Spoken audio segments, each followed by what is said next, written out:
Welcome, I am Roger Kaiser, an instructor in the Collision Repair and Refinishing Department. Today we will talk about how to paint a fender.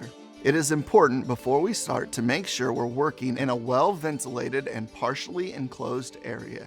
If you're in a garage, make sure the door is open. Also, make sure that we're wearing our safety equipment to protect ourselves and the product.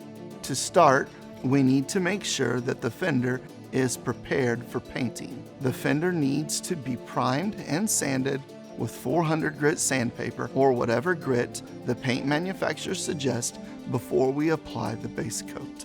We then need to place the fender on a stand so that we can get to all of the edges. Now we need to wipe down the fender with wax and grease remover. Wiping from side to side, make sure that we wipe the panel until it is dry. We don't want to leave any of the chemical on the panel so that it doesn't have a chance to dry and the wax and grease reset. Now we're ready for the base coat. We will start at the top of the fender, making sure to keep our paint gun at a 90-degree angle to the panel. We want to make sure there's at least a 50% overlap between the top of our panel and the bottom of our previous pattern.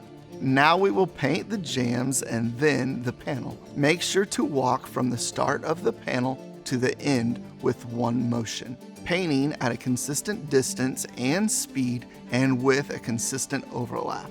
Once the base coat is applied, we need to let it flash. We then apply 2 more coats using the same procedures so that we have 3 coats of paint. We next will move to the clear coat. It takes about 15 minutes for the paint to flash depending on the heat and humidity. While we're waiting, it's a good time to clean your paint gun and mix your clear coat. Before we apply the clear coat, inspect the fender to make sure the color is consistent and we don't have any shiny spots, which might mean we still have wet paint.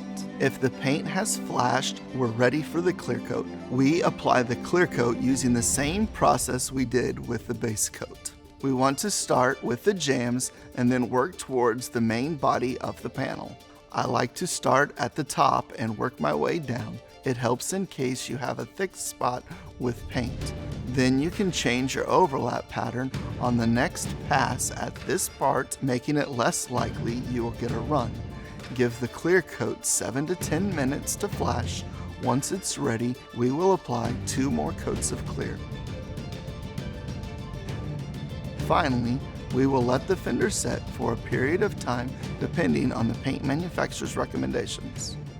You now have an understanding of the process for painting a fender. To learn more, look for our other videos on automotive repair and procedures.